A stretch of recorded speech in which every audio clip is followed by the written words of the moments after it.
This is Father Patrick Briscoe. Welcome to Godsplaining. Thanks to all who support us. If you enjoy our podcast, please consider making a monthly donation to us on Patreon, and be sure to like and subscribe to Godsplaining wherever you listen to your podcasts. Friends, I am so excited to be sitting down today with a personal friend of many Dominicans, a truly great priest, Father John Nepil. Father Nepil, welcome to Godsplaining. Thank you. Thanks, Father Patrick. Good to be with you. I'm especially excited to have you. I mean, any conversation with Father Nepil is a great conversation, so all of our listeners can benefit from tuning in and sitting down with you at any point in time. But especially to talk about this great adventure you had and your chronicle of it in your newest book from Ignatius Press. So I wonder if we might talk about, if we might just open right up, if you would introduce us to your new book and what the occasion of writing it was, because it's fairly unique. Well, thank you. I appreciate it. It's good. It's really good to see you again. I think it's been since Licky. We have a mutual friend. I think it's been a couple of years since we talked, so it's good to be with you. And love what you guys are doing on this podcast. To Heights and Unto Depths, Letters from the Caro Trail is a book that I have been working on and thinking about for many, many years. Fellow Dominican, Father Tim Danaher, said, he was an editor for me, and as Dominicans do, they cut you right to the core of things. And he said, this is the greatest book you're ever going to write. So you peaked early. Don't expect that all of your other books will be downhill from here. And he was right in the sense that nothing will ever be as personal and deeply kind of formative as 20 years of reflecting on specific backcountry experiences, and then what we would call the metaphysics of creation, how we encounter God in how the being of creation is and how it receives us in our humanity and how we participate in that. And the key being the incarnation. So the body of the book is a travel narrative. It's a memoir of a through hike on the Caro Trail, which I can explain more about. But the soul of the book is really representing the Catholic worldview centered on the incarnation, where we find these three pieces: creation, humanity, and God kind of all coming together. And they stand or fall together. We can't have one without the other, apart from the incarnation. Now, what I like most about this setting as a travel memoir is that it's related to this very particular experience, right? That you, as a priest, went off and hiked the Colorado Trail, which is 500 miles. So you did it in like 3 days, right? Really right. No, thank you. Flattered.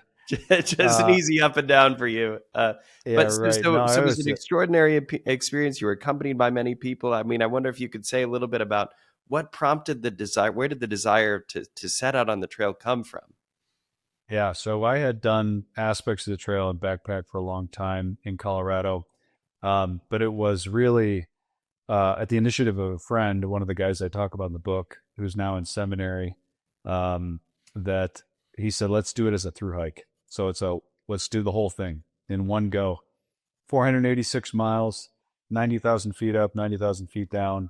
You start southwest of Denver, and you go right through the mountains and end in a town called Durango, Colorado, which is about halfway between Denver and Phoenix. So it's way out there, but you just go right through the mountains. And it was a wild experience, I have to say. It was amazing, unlike anything I've ever done before. 17 miles most days. For people who have done the Camino, the Caro Trail would be similar. The difference is you don't have these beautiful little towns and albergues that you can stay at. You're carrying everything, so your tent and your sleeping bag and all that stuff. Fewer bed bugs, maybe. That would be a plus. Fewer bed bugs. That's right. That's right. Yeah. Now, this was not your first mountain experience. You have a great love of the mountains. Where does that come from? I think that it comes from just growing up in Colorado. I mean, you just you start to taste it. And I tell the experience of my first 14er. 14ers are peaks that are above 14,000 feet. We have 54 of them in Colorado. There are a few more on the West Coast. But it's kind of the rooftop of the Rockies is Colorado. They're all just really situated right in about a 30-mile radius. Did my first one in 5th grade, hated it, swore I'd never do one again. And I talk in the book about how that really opened me in a new way to God, and had just really elicited something in me. So it's hard to express. I try and work out what is the experience of transcendence? What happens when you get above tree line where the trees disappear and you see the near infinity of creation, the magnitude and the expansiveness. You feel the smallness of your own life, and but with that, the smallness of your own kind of things, and you feel the grandeur of God. All of that tied up in a very kind of seed way when I was a fifth grader, and then as I got older, kind of moving into that more deeply. So the book is a narrative of the trail. It's a letter from each day on the trail, which I modeled after Romano Guardini's Letters from Lake Como, which came out about 100 years ago. Um, and and then also 100 years ago, as Guardini was publishing that, the first two men climbed all of the 14ers in Colorado, and I had finished saying mass on them all as well. So as we're hiking, I'm telling the story of the trail, but also of different 14ers and different climbs. So it's kind of a whole history and a memoir of the Rocky Mountains in general. And the Caro Trail was the great format that presented the kind of the narrative thread that tied it all together. Now, who went with you on the trip? Surely you didn't accomplish this sort of thing on your own. Yeah, so three guys through hiked it with me, and Cody, a guy named Luke, and a guy named Casey. Cody and Luke are in seminary. Casey, we worked on, but he ended up marrying the woman that we call the White Buffalo. It's a military term. The girl that never gave him any time. He does a tour in Afghanistan. He's got a sleeve tattoo, and all of a sudden, huge biceps, and now she's interested. Now they're married, so he married the White Buffalo. I talk about this in the book. I did their wedding in October. Those three guys and myself did the whole thing. But one of the decisions we made early on was we wanted to bring as many guys onto the trail as possible because we have this increasing concern over the capacity for sacrificial disposition, for grit. You just don't have to do hard things anymore in a culture of total comfort and well-being. And I think that men are kind of atrophying in their masculinity if they don't. So we wanted to open this up, and so we had about 50 young guys come on the trail. They would usually come with a priest friend of mine or a youth minister for like 4 days at a time. And I tell the story of these groups, and some of them were awesome, some of them were disasters. But it made for the adventure and a great story. This point that you're making about the state of masculinity is a really important one because, of course, you have absolute loser versions of this. This would be like Andrew Tate comes to mind, where you have just a promotion or an idea of masculinity that's presented that's fundamentally opposed to anything noble, to anything that a Christian should emulate. But it is attracting men. It's attracting men because they're looking for something. They're identifying the disease and they're looking for a way out of it. I think listeners should know it in our presentation. When I welcomed you on, I failed to say that you were the vice rector of the Denver Seminary, of St. John Vianney Seminary there. And so for you, this question is not armchair musing. I mean, this is the project of your priesthood. You've been entrusted with this ministry to form young men to be priests, to give them the tools they need for virtuous living, for holiness. So it's not just a thought experiment for you. It's really your vocation. It's your ministry, your service to the church at this point. It's not so easy as to say, well, if we just put guys outside, they'll end up great men, though, is it? What is it that you find needs to be done when we take them out into the mountains? How is it that you are curating an experience that would be lasting and truly formative for them in the mountains? Yeah, well, I think that's a great question, and you're right. In this role as vice rector, I kind of oversee a lot of the formation and think deeply about this. Um, I would say that for the men on the trail, it was interesting. The high school guys that we brought on, some of them were super strong, some of them struggled, but all of them were very obedient. They were like, we don't know what we're doing out here. You got to help us. And they did what we told. The older guys, it was interesting, in their early 20s, they were the ones who, some of them were strong, some of them were weak, but they just didn't work together we had a whole system that we kind of in play, and those guys gave us the most trouble. So there's something about like forming guys when they're young, and when they have that respect, versus guys when they get older, that they're harder to form. They just don't want to change. And so that was just kind of an interesting thing, is that the guys who struggled were not the youngest guys. It was the guys who didn't want to kind of work in the community. So what we're trying to do is, I think, to translate this into, the language of optimistic tradition, is this is about virtues. It's not just about let's go do hard things. And, David Goggins kind of inspired him to just get after it. That's not enough. It has to translate into habitual dispositions, of courage, of self-sacrifice, of discipline, of these things. So it's a larger kind of educational project. It's a larger kind of paideia, and it has to involve a community, because virtues, as we know, like, have to be modeled by men. And I think that a lot of the great moments on the trail were not the hard things that the guys did, but it was the conversations that helped them unpack what's it like to hit your limitations. What were you experiencing in this? What were the feelings of just like that I failed, or that I couldn't carry my pack, or I got blisters, or like, so it was really like enveloping it within dialogue and relationship that I think a lot of the formation happened. Give us some examples of these particular virtues living out, if you don't mind, and maybe one of them is an experience that you had that where you were called upon to really summon your courage, or a moment where you had to make a difficult decision that you think is a living example of prudence. Because again, we could talk about this in a kind of general sense, but it loses its incarnational aspect, right? It becomes just again more of a thought experiment.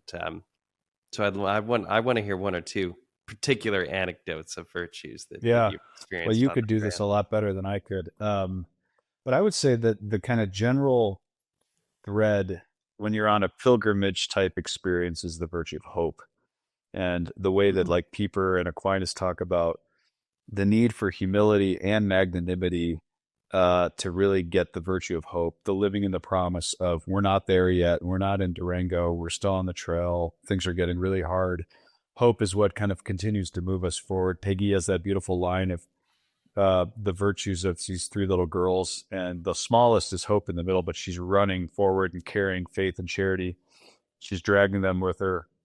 Um, but humility and magnanimity, I think, play together, in very powerful ways. So greatness of soul and this desire to do great things together as men, and then humility, which is a lot about just acknowledging limitations, the abasement that happens. Creation is just it's it's humbling in a very brutal way at times. You're getting hailed on, and then you're just getting destroyed, and your feet are hurting, and there's just it really kind of forms that and catalyzes that. So those are kind of a couple that come to mind. I think in general, courage is just the basic. When I talk about grit and just getting it done, it's just here's the arduous good before me, and we have to choose it. So it's the irascible appetites in some ways that we were taking on, as well as the concupiscible. I mean, you have nothing out there. You have no food, water. Sometimes we did hit sections where there wasn't any water. We had to drink out of a cattle trough one time. I doubt you guys do that on the East Coast too much. That was kind of gnarly. Uh, huh. So it really is It formation feels like in that in the refectory sometimes, the cattle prod. yeah, exactly.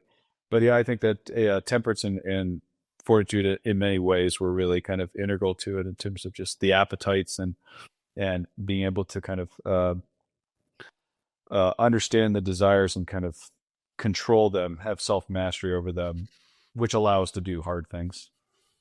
The word that I love to use is grit. I don't know how that That's great. translates into Latin, but it's We'll have just to find what St. Thomas thought about grit. yeah, yeah, He certainly had strong ideas of persevering when he talks yeah. about courage.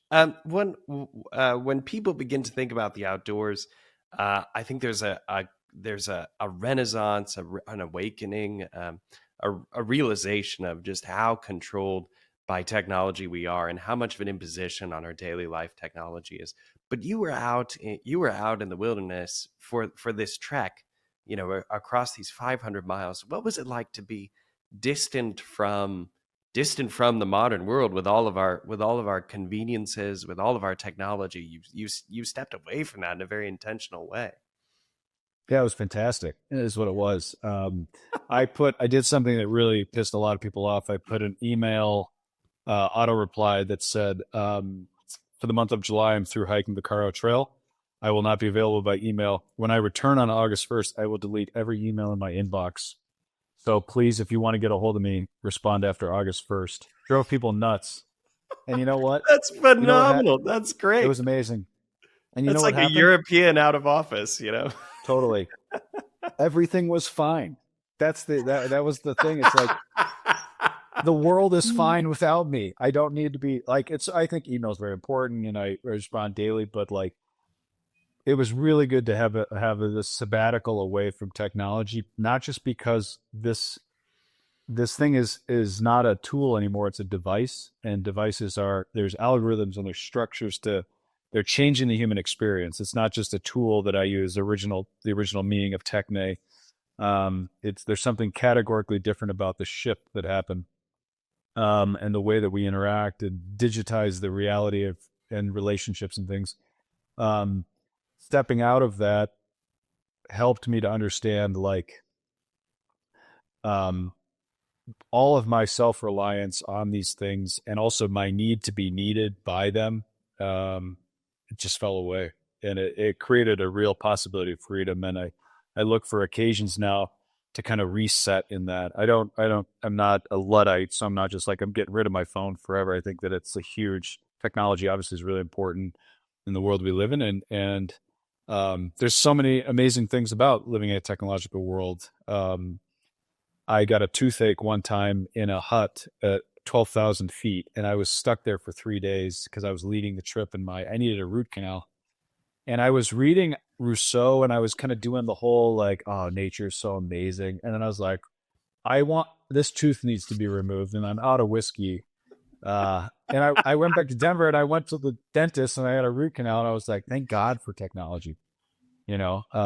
So we can't romanticize a pre-industrial world and pretend like it's better. There's a harshness and a difficulty that we can't even I think imagine or handle. And so this affords us great things, but it comes with great responsibility as well. When I think about my experiences outdoors, which are admittedly limited when compared to giants like Father Gregory Pine, who is a true mountaineer, I am not. But I've had a few lovely experiences, things that I can still see as clear as the moment I first saw them. So I spent some time a few summers ago with students in Acadia National Park, and we would get Yeah. up early in the morning and go for sunrise hikes. Acadia is just absolutely astonishing for this. And certain times in the year, it's the first place in the United States where the sun touches the continental United States. It's extraordinary for its sunrises, and they're Mm. just so beautiful. So for me, whenever I think of a sunrise now, I go back to that moment at Acadia National Park with these students that I'm still very close to. Or I think of the first time that I was really above tree line on a mountain. So some students, when I was spending the summer at Dartmouth College, some students talked me into hiking Mount Washington, Oh which I wow, was not at all it's a prepared long for. it's a Uh, long hike. Yeah. yeah, for someone who's a total amateur to do an up and down in a day, it was a big call. It was a heavy lift. But but when you mentioned earlier what it's like when you're approaching a summit, when you get above tree line, the way that you can just see, it's astonishing. So there's a kind of clarity that comes with the beauty of the mountains, in particular with the beauty of nature. But I think in particular with the mountains, for Aquinas, clarity is an integral part of beauty. Are there a few moments you have that were just beautiful that won't leave you? Yeah. Oh, absolutely. I mean, I think that sunrises and sunsets are oftentimes, that's the kind of magic hour we call it. Alpenglow is something that happens in the Rockies where just the it's the last glimpse or the first glimpse of light kind of catching, and those moments are absolutely magical. We had a lot of early starts. One of my favorite memories though from the trail was we're like 20 maybe 23 days in, and we're in a really remote part of the state, maybe the most remote part in the country, actually, near Lake City, Colorado. And we're going over the saddle, but there was a mountain, a 14er connected to it called San Luis Peak. And so the guys decided, let's get up in the middle of the night and do it as we go. And I'm like, okay, like we've got 20 miles already. We're going to go climb this mountain on top of it. But we got up there at 2 o'clock in the morning on the summit and turned our headlamps off and just looked up at the stars. And I have never been in a situation, I don't think ever in my life, where I couldn't see a single light anywhere from a mountaintop. So usually there's a town somewhere or a house somewhere, but this was so remote that there was literally no light on Earth except for the lamps of the stars. And it was one of those moments of just like, you just never forget that stuff. So that's the first one that comes to mind. Hmm. And I'm sure we can find many others beautifully and poetically described in the book. For people that are listening, they say, like, well, it's all well and good that Father John Nepil's a superstar and that he could through hike the Colorado Trail. But in my life, that's just not a possibility. You know, I'm raising 12 kids and, I can't get out, or I'm a Dominican religious and I would never be able to convince my superiors that I should do this thing. But, maybe there are people listening that have a desire to begin to experience something of what you tasted, but really have no idea even where they would start. What would you Yeah. recommend? I think the biggest thing is just being intentional about immersing yourself in creation. Hmm. That can be for an hour hike. It can be sitting by a lake. I mean, one of the things Danaher laid me out on is like, you don't pay enough attention to water.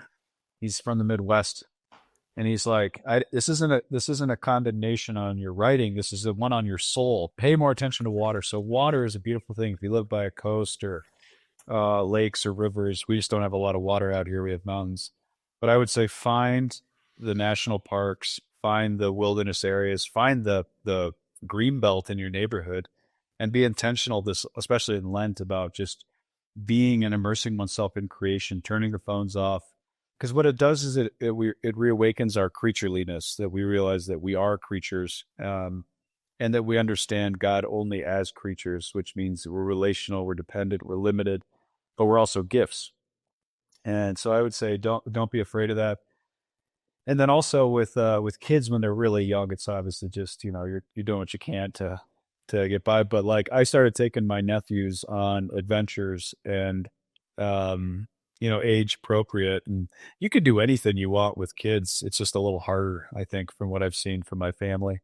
So don't be afraid of getting them out there and doing stuff. They just want to spend time with you if you're a parent. So Yeah, I think it can be daunting. People feel like they have to accomplish the great adventure or that they have to have the perfect outing, and none of those things matter.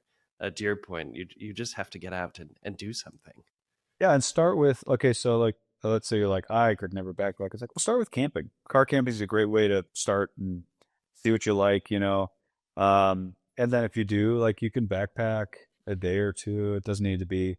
I mean, what we did was pretty extraordinary, but most summers I'll backpack for 3 or 4 days, and that's kind of my summer trip or something like that. I mean, it's not like these things are being done all the time, and they're not meant to be. They're meant to be respites and moments of repose in creation that kind of reset us. But the will of God is ultimately what governs our life, and being obedient to that and into the circumstance of our life. But yeah, don't be intimidated that you have to have all the things and all the gear and be in the right place. Just enjoy it. Do what you can.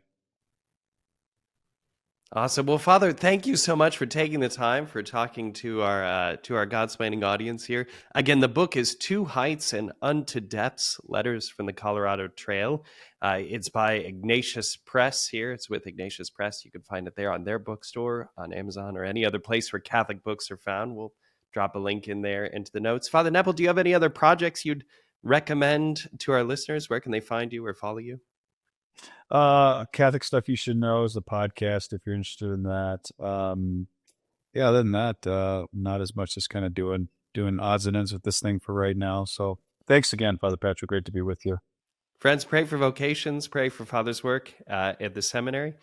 If you enjoyed this episode, as we asked at the top of the hour, please consider making a monthly donation to Godsplaining on Patreon. Follow Godsplaining. We're active on social media. We have a great team that manages those accounts. We try and put out things that are funny and inviting. If you enjoyed this episode or have a friend that might enjoy this episode, please subscribe and share this episode. It's your word of mouth that helps us reach new listeners. As always, head on over to godsplaining.org where you can find the latest on our upcoming events. We've got a number of retreat programs this fall, including the Godsplaining Men's Wilderness Retreat. We'll be heading out to Brevard, North Carolina with our friends, as we've done the past years. So young men, you might especially enjoy information about that retreat. But the most important thing is that we ask that you would pray for us, know that we're praying for you. God bless.